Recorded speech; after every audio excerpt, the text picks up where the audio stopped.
শিকার, 60 লক্ষের বিএনপি বিশেষ করে।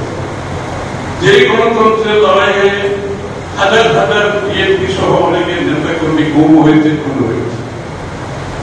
যে গণতন্ত্রের জন্য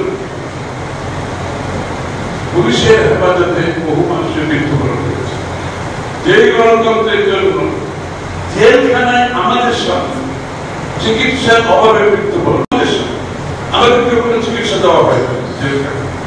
আমরা যখন বলেছি আমরা পিজিতে যেতে চাই, বলেছে স্যার পারমিশন লাগবে, পারমিশন কোনদিন আসবে, আমাদের মৃত্যু হতে পারে। আল্লাহ আমাদের বাঁচিয়ে রাখছে। যে গণতন্ত্রের জন্য মানুষ বিজয় ছেড়ে ধান খেতে ঢুকিয়েছে, বেরিবাদে ঢুকিয়েছে, ব্যবসা হারিয়েছে, চাকরি হারিয়েছে, যে গণতন্ত্রের জন্য বাড়িঘর ভাঙচুরের মাধ্যমে আমরা আমাদের অনেক নেতা কর্মী, মা আরো আরো এই ধরনের একটা বক্তব্য আমাদের জন্য জাতির কি প্রায় কথাবার্তা, এটা কি অর্থ? এই সময়ে জাতি যেখানে সামনের দিকে যেতে চাচ্ছে, কি অর্থ? নির্বাচন ডিসেম্বর মধ্যে চাই না কেন? তাহলে বলি কয়েকটি দল, হাতে গোনা 4-5টি দল, তাদের সমর্থনের ব্যাপারে আমি কিছু বলতে চাই না, সেটা আপনারা বুঝেন না। আমি বলতে চাই না, জনগণ বুঝে নেই। এরা এখনো নিবন্ধিত দল না, এরা এখনো নিবন্ধিত দল না। বাংলাদেশের মানুষের সাথে এদের কোন সম্পৃক্ততা নেই। এরা জানেন না কি কি দল আছে। আপনার মনে আছে 1/11-এর পরে কতগুলো দল সৃষ্টি হয়েছিল? কিংস পার্টি না কি বলি এটাকে? এটাকে আপনাকে আবার বইটাকে চলতেছে। এই যে কয়েকটি দল যাদের নিবন্ধন হয় নাই, যাদের জন্ম 5 আগস্টের পর, চিন্তা করে না, নিবন্ধন নেই 5 আগস্টের জন্ম, এরা চায় না। কথাগুলো বলতে চাই না এই জন্য জাতিকে বিভক্ত করতে চাচ্ছে।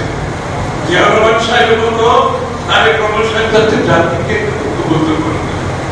এই জন্য আমি অনেক কথা এখন বলতে পারি, বলবো না বলতে পারেন, আমি না এই আমি কথাটা বললাম। যেহেতু একটা স্টেটমেন্ট করা হয়েছে, এটা যদি আমি না দিয়ে ভুল বুঝতে পারি, এই জন্য কথাটা আমি বলেছি। এরপরে অনেক কথা বলতে পারি, বলবো না। আমরা চাই একটা ঐক্যবদ্ধ জাতি, জিয়া রহমান সাহেব তারেক রহমান সাহেব ঐক্যবদ্ধ জাতি চাই। এবং গণতন্ত্রের উত্তরণের জন্য আমরা গণতন্ত্রের প্রশ্ন তো দ্বিমত থাকার কিছু আছে, কিছু নেই। আমরা তারা কি করেছি এগুলো নিয়ে আমরা দ্বিধা বিভক্তি সৃষ্টি করতে চাই। আমি বলছি মেসেজ আর কিভাবে, যদি গণতন্ত্রের মধ্যে যাদের কথা বলা হয়েছে, গণতন্ত্রের পথ বন্ধ করা হয়, যেই গণতন্ত্রের জন্য গত 10-15 বছর লক্ষ লক্ষ লোক, আমি একটা নির্বাচিত সরকার দেখতে চাই। আমি একটা নির্বাচনের মাধ্যমে বাংলাদেশের গণতন্ত্রের পুনঃপ্রবর্তন চাই। এটাকে বাধাগ্রস্ত করা দরকার। যদি কেউ বলে শুধুমাত্র একটি দল ডিসেম্বরের মধ্যে নির্বাচন চায়, এটা কি সত্য কথা? এটা কি সত্য কথা? ইতিমধ্যে আমাদের সাথে যারা আমরা ঐক্যবদ্ধ ভাবে শেখ হাসিনার সাথে আন্দোলন করেছি, 52টি দল, আমি সবগুলো বলছি জোরে, 52টি দল ডিসেম্বরের মধ্যে নির্বাচনে আমাদের সাথে যারা কাজ করছে তারা বলছে, বলছে জোরে, 52টি দল ডিসেম্বরের মধ্যে নির্বাচনে আমাদের সাথে যারা কাজ করছে তারা বলছে।